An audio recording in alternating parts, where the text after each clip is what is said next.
Right, so we're going to start here with lesson 8.4 with proportionality theorems. Let's go ahead and get my snap 2. Oops, what's going on here? Draw, here we go, auto shapes. Because it's going to do a much better job at making this triangle for me. So we have a triangle. And what we've seen is that we can have this figure here. We've seen this a few times, and I've referenced it. Particularly when you guys see this thing, and I'm going to go ahead and just label this with some coordinates. A, B, C is my big triangle, and then D, E is going to be what's going to help create the smaller triangle. And some of you guys have seen this trapezoid almost separately from this top triangle, but this is with the smaller triangle within the greater triangle, right? When we have these parallels, there's a couple relationships that are established, but in particularly, you guys were doing that. If these are parallel, right, we're going to get here and here, right? My two sets of angles, A reflexively congruent to itself, and then ADE and ABC as corresponding angles.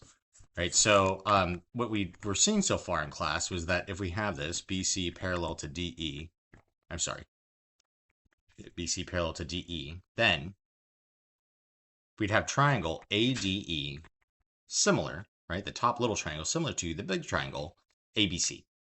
And that's because, again, as I just pointed out to you guys, asimilarity. So here's what happens simultaneously. Let's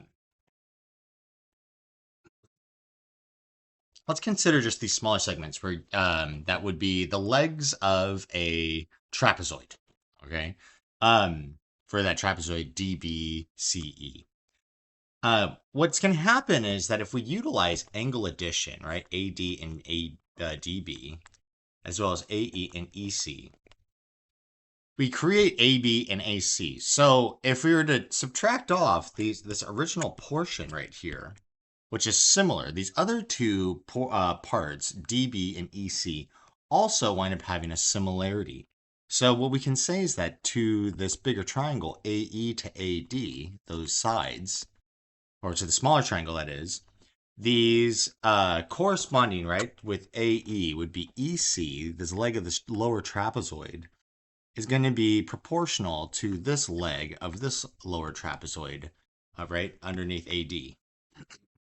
So this is a whole different little proportion. Moreover, the converse is also true. What that means, if I had proportionality, for example, watch this, that I had 4 and 5, right? And then this lower portion is a 6, okay? That's 2 to 5. Oh, sorry, that's actually not a good one for me to use. 2, more to 8, okay? And then dB would be 10, for example, right? So this is going to give me, right, I have my 4 to 12, right, from AE to AC being equal to 5 to 15, all right, which is 1 to 3 is my scale factor for both, okay? So that all works out. Now, the interesting thing is that, of course, since I have that, there's this guy too to consider, which is that this to this is going to be proportional. As you guys can see, there's a scale factor of 1 to 2, 1 to 2. But because this is the case, I have, right, congruent angles here. And because I have congruent angles on two lines, right, that share this transversal of a side, for example, right, because these would be the corresponding parts that be congruent within these similar triangles, then it means that these bases have to be parallel, those two lines, all right? So let's do some problems. I think this is actually where, as you guys hear me say sometimes, this is easier done than said. To do some of these problems, I think you guys are going to be just fine with all of these. I think my explanation, which is, it's important for me to go through the exercise, not just, of course, as we talked about in class. This isn't just a case of trust me, bro, right? That's the whole purpose of this class. thinking critically about this. All right. So we have V, W, X, Y, Z. And what we're given is that WZ and XY are parallel. And then here are my dimensions. 12 for WX, 10 for VZ, 8 for ZY.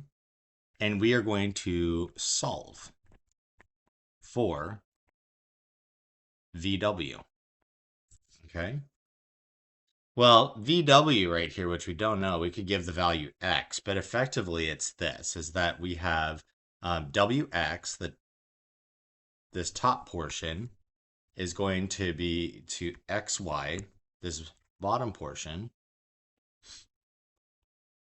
as is VW, the top portion again, to this bottom portion, 10, which is VZ. Okay, and then now I can go through here and fill this in with actual values. WX being 12, XY being 8, VW being the value that we need to solve for, and then VZ being 10. And then all I have to do is take a little cross product here, right?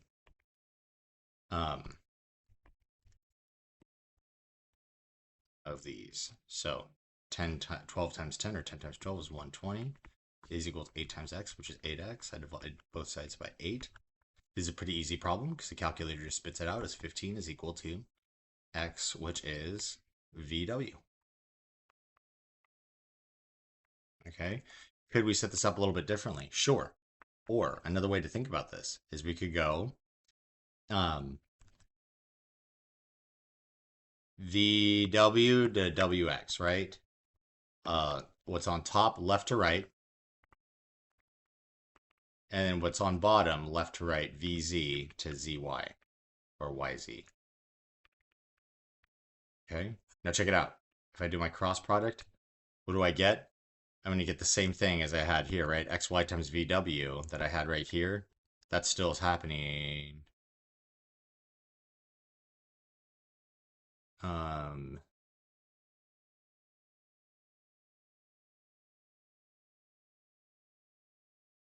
I'm sorry, this is XY. Why did I put that?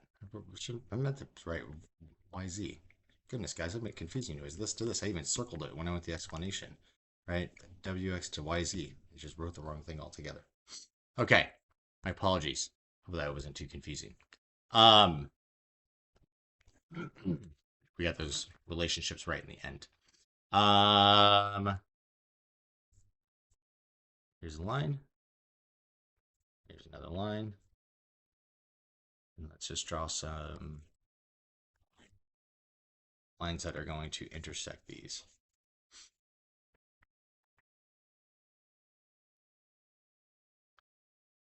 So we have A, B, C,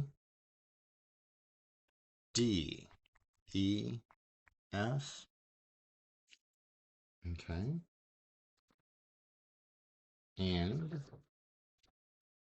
here are some dimensions. First of all, these three angles are congruent. Okay. This right here is 35 DE. And then AB is 30 and BC is 12. Okay. And we're going to solve for DF. Now, first conclusion that I can make, right? And we'd have proportions then that would be made is this, which is that AD is parallel to BE, which is also parallel to CF. And the reason why is because these, right, are all the relationships with congruent corresponding angles with two sets of lines separately, right? AB and AD and BE and BE and CF that are cut by transversals, okay? So these are, again, going to be parallel because these are corresponding angles that are all congruent as they are marked that way, okay? And then we're going to put here, therefore, is that proportionally AB to BC, right, over on the left, top to bottom, is going to be DE to EF, right? Now we need to solve for DF is what I'm being asked for. And remember how we make DF. DF is going to be equal to, through angle addition, DE plus EF. Now, what do we not have? Is EF. So let's go ahead and solve for it. And we plug in our values. 30 over 12 is equal to 35 over EF. I take my cross product, so I have 30 EF times EF is equal to 12 times 35, which we know is a pretty easy problem for our calculator, which calculates it as 420. Don't leave it up to our own brains, okay? We're leaving a margin for error. Calculator will work for us. And then we divide 420 by 30, and EF will be equal to 14, okay? So we're almost there. We now need to go and plug this guy in. So we have DF, okay? DE, so we have DF, which is what we're solving for. DE, which again, in the problem, was 35, plus EF, which we just solved for, which is 14. 35 plus 14 is equal to 49. Okay. We have two more things. One is just a theorem and then a quick example for it. So the next is a triangle bisector theorem. Right? So the triangle bisector theorem works like this. I need to, again, use my auto shapes feature here so you guys don't have to suffer through my drawing. Okay.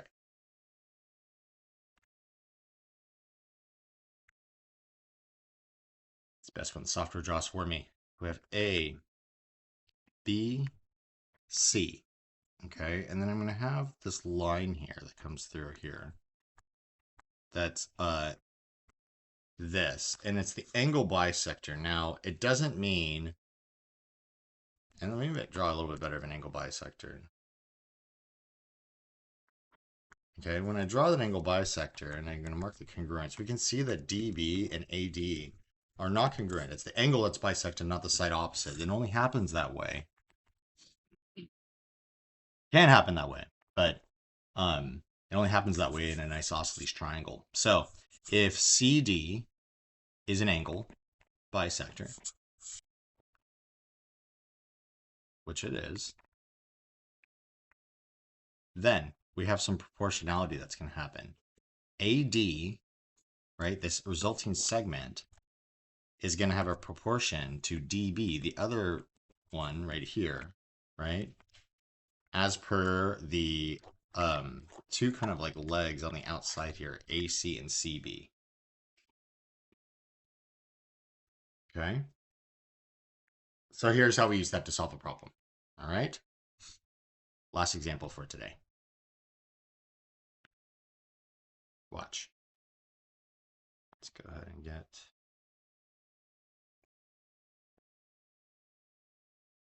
Goodness. I didn't like that one. I'm struggling to draw, guys, with the software. Oh, gosh. Come on. There we go. All right. No, I'm not such a boomer sometimes, guys. I can actually figure these things out.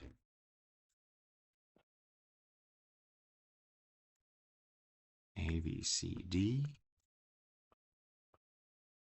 And AC is an angle bisector, okay? Because it's marked that way.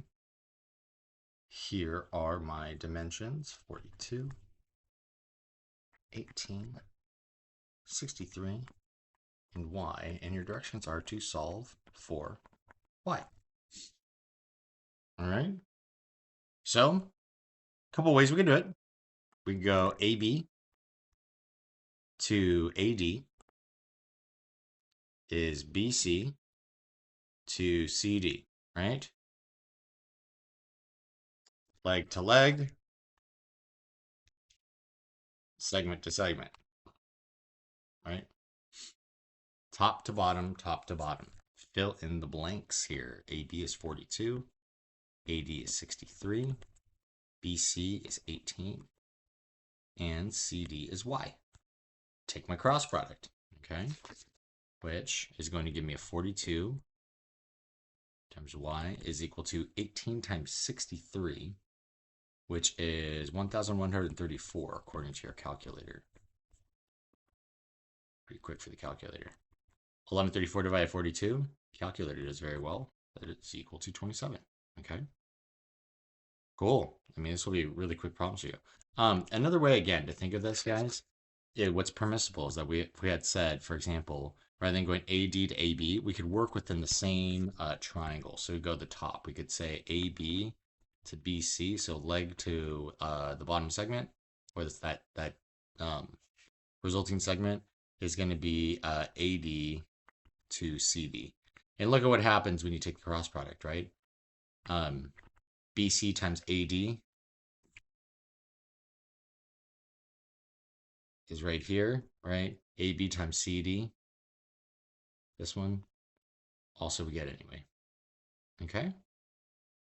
Excellent. If you guys have questions for me, of course, you can see me during office hours. Feel free to ask, and good luck with the assignment.